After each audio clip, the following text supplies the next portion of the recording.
Welcome back. విద్యుత్ సంస్థలో పనిచేస్తున్న విద్యుత్ మీటర్ రీడర్స్ కు ఉద్యోగ భద్రత కల్పించాలని ఏఐటీసీ డిమాండ్ చేసింది. బుధవారం ఉదయం స్థానిక స్ఫూర్తి భవన్ నందు విద్యుత్ మీటర్ రీడర్స్ సమావేశం కె మురళి అధ్యక్షతన జరిగింది. ఈ సమావేశంలో ఏఐటీసీ జిల్లా ప్రధాన కార్యదర్శి రెడ్డి శ్రీనివాస్ డాంగే, సహాయ కార్యదర్శి పి కిషోర్, ఏలూరు ఏరియా కార్యదర్శి అప్పలరాజు, విద్యుత్ మీటర్ రీడర్స్ యూనియన్ జిల్లా నాయకులు కె నాగమల్లేశ్వరరావు, పి జాకబ్ మాట్లాడుతూ విద్యుత్ సంస్థలో సుమారు 20 సంవత్సరాల నుండి విద్యుత్ మీటర్ రీడర్స్ పనిచేస్తున్నారని అన్నారు. స్మార్ట్ మీటర్లు ఏర్పాటు చేస్తున్న నేపథ్యంలో మీటర్ రీడర్స్ ఉపాధి ప్రశ్నార్థకంగా మారిందని ఆవేదన వ్యక్తం చేశారు.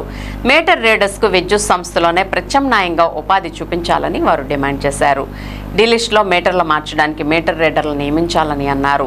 మీటర్ రీడర్స్ కు ఉద్యోగ భద్రత కల్పించడంతో పాటు నెలవారీ వేతనాలు అమలు చేయాలని డిమాండ్ చేశారు. మీటర్ రీడర్స్ కు ఎస్కో అకౌంట్ల ద్వారా జీతాలు చెల్లించాలని డిమాండ్ చేశారు. గతంలో మీటర్ రీడర్స్ యూనియన్తో చేసిన ఒప్పందాలను అధికారులు అమలు చేయాలని అన్నారు. ఇంకా ఈ సమావేశంలో meter readers G Durgarao, M Simhachalam, R Appalaswamy, K Murali, KNS Rajesh, Sri Srinivas తదితరులు పాల్గొన్నారు. సమావేశం అనంతరం మీటర్ రీడర్స్ సమస్యలపై జిల్లా విద్యుత్ శాఖ ఎస్సీ ఆఫీస్ నందు ఎస్సీ అందుబాటులో లేకపోవడంతో డిఈ కమర్షియల్ ఇన్ఛార్జికి వినతి పత్రం అందజేశారు. మీటర్లు వస్తున్నటువంటి నేపథ్యంలో విద్యుత్ మీటర్ రీడర్స్గా పనిచేస్తున్నటువంటి విద్యుత్ మీటర్ రీడర్స్కు ఉపాధి కోల్పోయేటువంటి అవకాశం ఉంది. రాష్ట్ర వ్యాప్తంగా 4,000 మంది విద్యుత్ మీటర్ రీడర్స్ గత 20 సంవత్సరాలుగా విద్యుత్ శాఖను నమ్ముకుని మీటర్ రీడర్స్గా ఉపాధి పొందుతూ ఉన్నారు.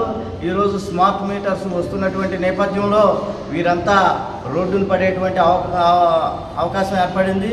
వీరితో పాటు వీరి కుటుంబ సభ్యులు దాదాపు 20,000 మంది ఉపాధి రోడ్డును పడేటువంటి అవకాశం ఉంది.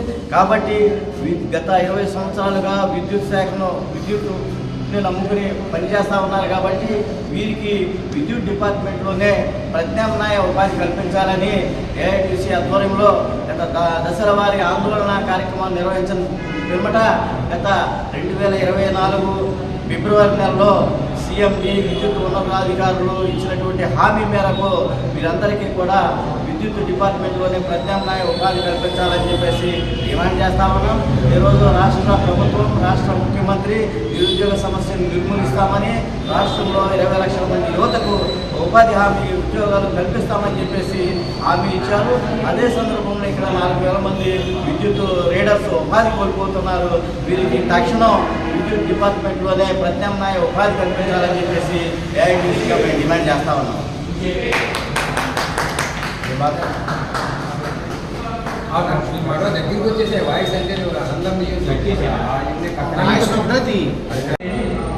మీటర్ రీడర్గా పనిచేస్తున్న కార్మికుడికి న్యాయం చేస్తానని ఇంతకుముందు సీఎండి గారు అలాగే సిఎస్ గారి ఆధ్వర్యంలోనూ మాకు ఇచ్చిన మినిట్స్ని అమలు చేయాలని, అలాగే స్మార్ట్ మీటర్ వస్తున్న తరుణంలో రాష్ట్రంలో మొత్తం 4,500 మంది కుటుంబాలు రోడ్డును పరిచే పరిస్థితి వచ్చింది.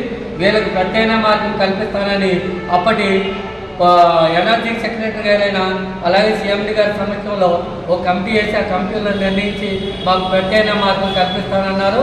దీనికి ప్రత్యామ్నాయ మార్గంగా ఇప్పుడు వాళ్ళకి ఎటువంటి చర్యలు లేవు. కాబట్టి మా రాష్ట్ర నాయకత్వం ఏ నిర్ణయం తీసుకున్నా సరే దానికి కట్టుబడి విజయవాడలోను అలాగే సీఎండి ఆఫీసుల ముందు 3 సీఎండి ఆఫీసుల ముందు ధర్నా కార్యక్రమాలకి అలాగే మేము చేయే కార్యక్రమాలకి అన్నింటికి కూడా మా యూనియన్ తరఫున ప్రభుత్వమే బాధ్యత వహిస్తుందని, అలాగే మా ప్రత్యామ్నాయ మార్గం కల్పించే పక్షంలో ఎటువంటి పోరాటానికైనా సరే ఏపీఈపీఎల్సీఎం మీటర్ యూనియన్ కట్టుబడి ఉంటుందని మీ అందరూ మా యూనియన్ తరఫున ప్రభుత్వాన్ని డిమాండ్ చేస్తున్నాం.